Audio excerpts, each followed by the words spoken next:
Hi everyone, Katie Sutton here, intuitive channel, energy medicine teacher, and founder of Zen Within Academy. I hope you all are doing well. I'm here with your March energy update. We have 4 themes that I want to talk about this month that are all coming to the surface to be explored in the month of March. The first is clarity restored and veils being lifted.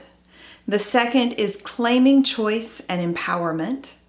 The third is tuning into the body. And the fourth is activating divine presence. So stay tuned for the rest of the energy update.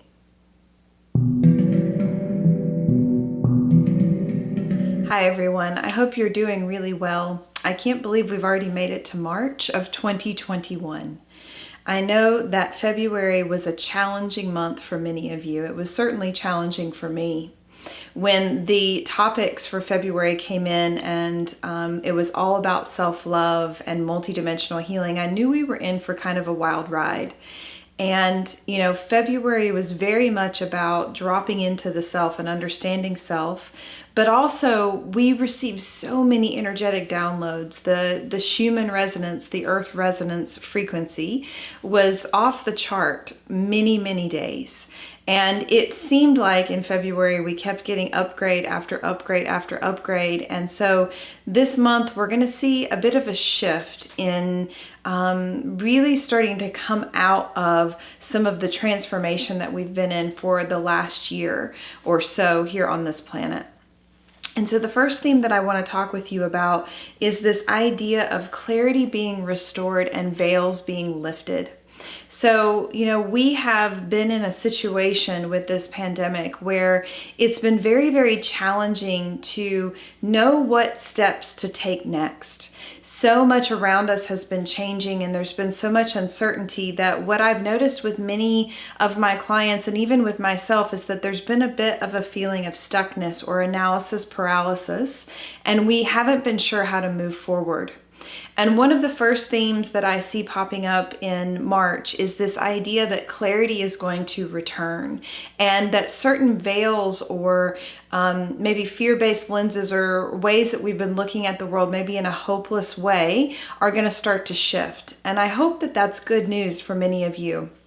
I know here in the United States, where it has been very wintry and cold and dreary, we are looking forward to spring.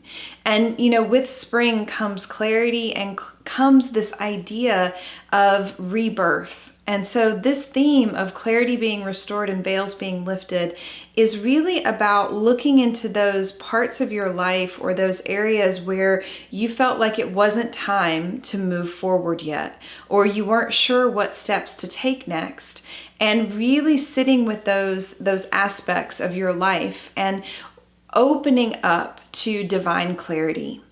And as that clarity comes in this month, it might be in bursts, right? It might come in little bursts of knowledge and knowing, and then you have to sit with that and let that integrate. And part of this is that we're learning how to manifest in this new way where we don't always know the end outcome of where we're headed in its entirety anymore. We're being asked to manifest and move more in the moment, but we can still have flashes of clarity and understanding about maybe things that need to fall away or things that need to come into our life to support our next steps. And so for those of you that have been really struggling with feeling like where you're situated in terms of your career and your work and that's not in alignment with your purpose, look this month for some changes to happen, some clarity to come in about those next steps and finally for some things to start to come together. And on a world stage, I think we're going to start to see the pandemic fog, the brain fog that has been caused by all of the fear and all of the contraction starting to lift as the sun comes out and spring happens here in the northern hemisphere and as we move into fall in the southern hemisphere. And so I'm very excited about this theme because I know that you all, just like me, are looking forward to an expansion.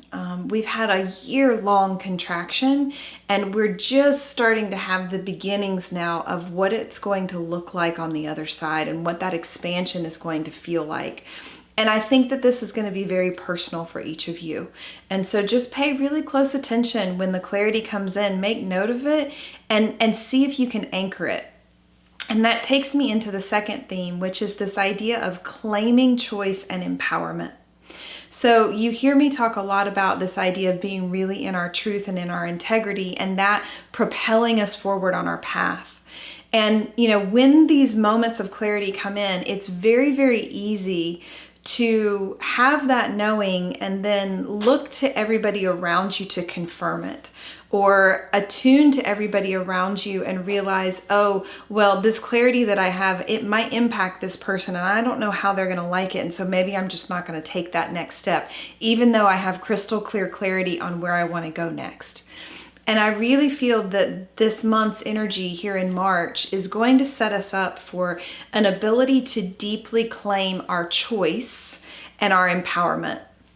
And so let me give you some examples of how that might look. So if you've been struggling with victim energy and feeling like you don't have a path forward, or you don't have a way forward, and you can't take any action because of external circumstances, this is the month for you to claim the understanding that you have a choice in all things. And that choice may not be immediately evident, right? But when we realize and we start to claim this idea of empowerment, this idea of choice, this idea that we are in fact creating our reality, we start to open up the veils, right? And that clarity starts to come in, and then the next steps land. And it may look like for some of you that there's a leap of faith that is needed in claiming that choice and empowerment. That there's something that you know isn't in alignment and you're just ready to let it go, but you don't know what is coming in its place. And that's okay, right? That's a part of this new way of manifesting in this out-of-the-box Aquarian energy. So really pay attention this month to where you aren't claiming your choice. And that may show up in your words and how you speak. So it's not about I can't, it may be about I want. I won't, rather. It's not about I can't, but it is about I won't. So if there are places where you need to set a boundary because you're feeling overwhelmed, or you don't have enough time, or that person is draining your energy, it's not saying I can't do that anymore. It's saying I won't do that anymore. I will not do that anymore because it's not in alignment with who I am. And I don't know if you notice, but even as I say that, what I feel in my body when I say I won't versus I can't is empowerment. It is me dropping into myself and dropping into my body and dropping into my lower chakras and really opening up to that sacred connection that I have with my truth. And so this idea of word choice is one of the first ways that we can start to claim choice and empowerment this month. So pay special attention to your wording. And that takes me to the third theme of the month, which is tuning into the body. And last month we had a whole bunch of physical body upgrades that took place. I think if I was to go back and count how many days we were actually getting upgrades in the month, it was probably over half of the days in February we were actually getting energetic upgrades and downloads. And that was pretty intense because in December and January we had bursts of downloads and energy coming in, but it wasn't constant like it was in February. So it's time that we all tune into our body and see what our body needs. If you've been putting off certain appointments and certain bits of self-care because of the pandemic, it may be time, if you feel safe, to re-engage with that. I know for me personally, I have had to up the amount of support that I'm giving my physical body in terms of practitioners and body work and certain things because the energies are shifting so quickly. And it takes a lot for our physical body to keep up with that. So if you're needing more rest, you need to honor that, right? If you're needing to change up your diet, honor that. And I talk about the body a lot because it's really not, it doesn't do us any good to bring these energies in if we can't bring them fully into the physical realm in our physical body. And so another way that you might see this theme of tuning into the body showing up is your ability to look beyond your fear. So when I speak about fear and when it comes to making an empowered choice, which is the second theme, Oftentimes fear is the thing that comes up in front of us and comes up in our body and shuts us down. And I always tell my clients to tune into their body and what is their body telling them. So if you have a choice in front of you and you're not sure what an empowered choice looks like for you, which decision, which way you want to go with something, tune into your body. What is your body telling you? Do you have a racy feeling in the upper chakras? Well, that's likely just fear. And it may even be excitement or the understanding that something important is happening, and not even fear, but the body is interpreting it as fear and anxiety. But if you lean into your lower chakras, into your gut, into your solar plexus, your sacral, your root, those lower 3 energy centers, and you have a deep knowing that something isn't right for you or a decision isn't in alignment, that is different, right? And so sometimes we need to pay really close attention to the physical body in order to be able to make decisions. We're very, very used to navigating with our mind and letting the mind work everything out. But the mind likes to play tricks. The ego likes to get involved, and the ego likes to project things onto other people and make it about everybody else and not about us. And so if we spend more time tuning into our body, how does this feel in my body? What emotions are coming up? Do I feel contracted in a certain part of my body? Do I feel expansive? Do I feel warm and fuzzy? That body sensory understanding can help us to make decisions and to be in an empowered choice place. I know that many of you have a lot of change happening this year. That's what it's all about. The change that we want to happen on the global scale that we all are waiting on has to happen with us first, as I've been sharing with you all of these energy updates for the last several months. And so when we get really in attunement and in alignment with the body, we can use the body to help us navigate through situations and scenarios. And it's also really important to pay attention to when that body is triggered and really look out at the person, place, or thing that has triggered you, and where do you feel that in the body? Is there an ache or a pain that you've been holding for a really, really long time that is actually in relation to an emotional trigger?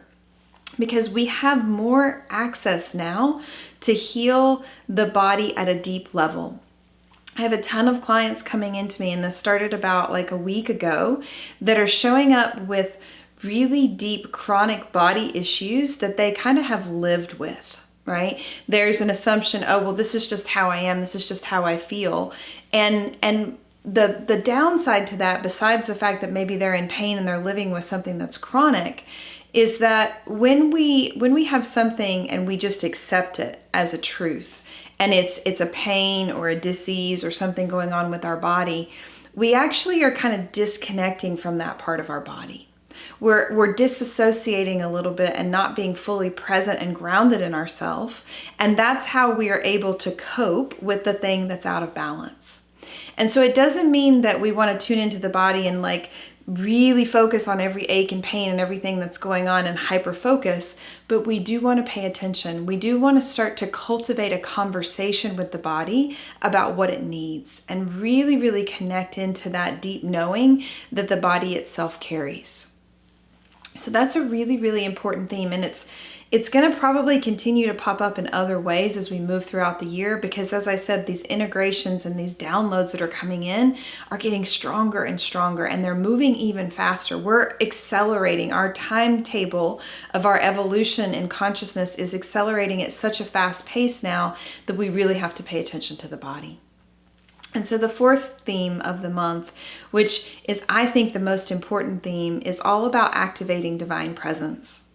And there's a blog post that I wrote up at the end of February that I'm going to include in the comments of this video so you all can access it. But it's a channeled teaching from my guides around presence. And one of the things that they really articulate there is that we spend so much time in the past and the emotions of the past, which is this regret and shame and guilt. And we spend so much time in the future with worry and anxiety and fear that those polarized states keep us from being fully present in the moment. And it's challenging to be present right now. There's so many things that want our attention. And you know, part of the Aquarian energy is that technology is expanding and the way that we can connect via technology is expanding, but that's very much a double-edged sword because we crave that connection, but sometimes we lean into that connection rather than being present with what is for ourselves. And so this month, it's going to be really important for us to start to anchor into this activation of divine presence. And you know, last month we worked on self-love and just being present with the self. Well, now we're expanding that. And when I say divine presence, let me define that for you.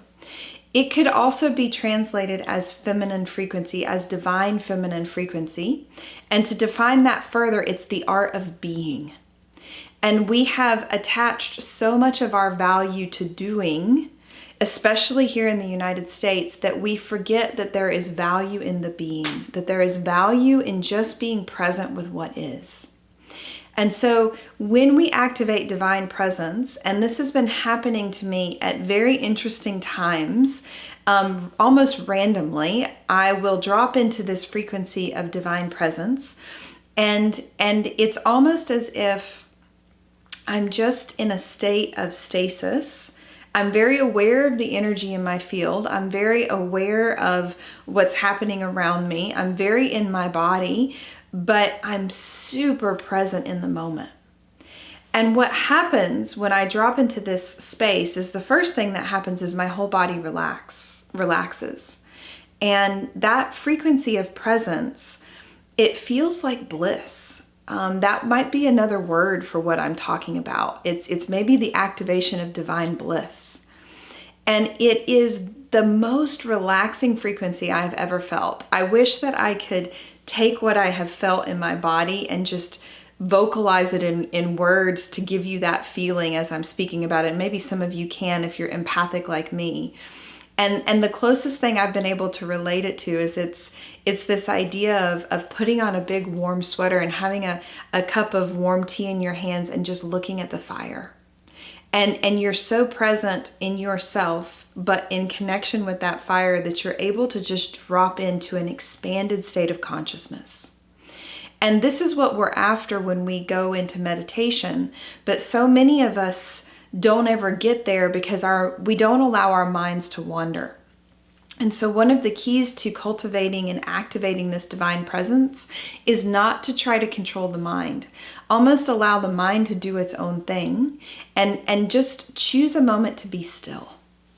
And as you're in that stillness and that maybe the mind is racing, just start to open up to what it might feel like to be fully present in your body. And if you've been working with the third theme of tuning into the body, you're going to start to be more aware when this presence frequency is available. And I can tell you for me how it's been showing up. Before I get out of bed in the morning, there's some mornings where this frequency is so present that it's just pure love. And my heart is just expanding and there's just so much love in my body that I can't even contain it and I have to send it out. And so I think that love is a gateway to activating this divine presence. And of course, we worked on self-love last month, right? So we've already set the stage for this divine presence to come in. And when we're in this place of divine presence, we're very grounded in the body and we're also very aware of Mother Earth. And I think that this is preparing us to anchor more of that fifth dimensional consciousness through our bodies so that Mother Earth can heal as well. And so this is a very, very important theme, and it's going to set the stage. The more you can drop into this month, the easier the rest of your year is going to be. Because when we're in that state of divine presence, if there's change and chaos happening around us, we're able to pull back in and to hold that presence regardless of what's going on. And the other thing that I'll say about this is those of you that are asking me about, how do I expand my intuition? How do I open up more to my guides? This is it. the more time you spend in presence and in being, the more that expands and the faster it happens. Because when we're distracted with all of these things that we're doing, we're not present in our body, and then the messages can't come in. The downloads can't be received. And so this will be a challenging theme for some of you, especially if you use busy as a trauma response. So many of us are conditioned, if we have something going on, that it's better to just keep busy, right? If I keep busy, then I'm not going to get overtaken, and I'm not going to have to feel all of the sadness or all of the anger or whatever's happening or all of the fear. But what happens when we do that is we just push those emotions to the side, and then we're never present, right? Because we're always pushing something to the side and focused on something else that's out here. We're not actually present with what is. So this idea of activating divine presence might allow more emotion to come to the surface, but it will be short-lived. The emotions, when we drop fully into presence, they come up and we feel them fully, and then they're able to release. And when we're really present, we also know what the body needs to support us in that emotional release. We know when we're in our empowerment or not, and we have clarity. So even though I went through the other themes first, this fourth theme almost encompasses all of them. It's very, very important that we start to activate this divine presence. So those are the four themes this month. Really big stuff, really positive stuff coming in. Overall, there's a lot of peace and hope coming forward. Even if you feel that there's a lot of change happening, I think that you're going to have moments of peace and moments of bliss and moments of this presence in the month of March. And that's really important because things are going to keep speeding up, right? And so we want to stay really present and really in the moment as much as we can. And so this month in my healing circle, which is on Wednesday, March 10th at 7:30 p.m. Eastern, we will be focused on this frequency of activating divine presence, this theme of activating divine presence. And we're going to be working with the causal chakra, I believe, which is the energy center up off of the back of the crown of the head, which is the seat of the divine feminine, which is the energetics of divine presence. So we're going to be activating that to a big, big degree in this month's healing circle. So if you're somebody that really struggles with anxiety and fear and overwhelm and busy and staying present, this is a really important healing circle for you to join this month. And I have some other exciting things that are in the works right now. I'm taking my 12th dimensional healing content that I have been teaching for the last several years, and I'm expanding it and deepening it, and I'm recording it so that it can be made available for a self-paced e-learning course that will also involve some live courses as well, or some live classes as well. So that's coming in the spring. I have a new course called Alchemizing Duality, Finding Unity Within, that I'm about to launch. And the courses that I taught last year, Creation Consciousness and Aligning to Your Purpose, have been remastered and will be available for purchase as well. So lots of really exciting support that is available to all of you. I love getting your emails asking when my next courses are coming out and when things are happening. A lot of things in the work. February was a really busy month of shifts for me, so just catching up on all of these wonderful things that I want to bring to you all. So I hope you have a beautiful month of March. Really work with clarity, work with claiming that choice and empowerment, tune into your body and activate that divine presence. All right, have a beautiful, beautiful day, everyone. Thank you for watching. And you know where to find me, zenwithinacademy.com. If you have not subscribed to my YouTube channel, then click subscribe and you'll get all of these updates. I also post things throughout the month, energetic teachings and understandings, and sometimes vocal sound healings as well. So thank you all for watching. Have a wonderful day.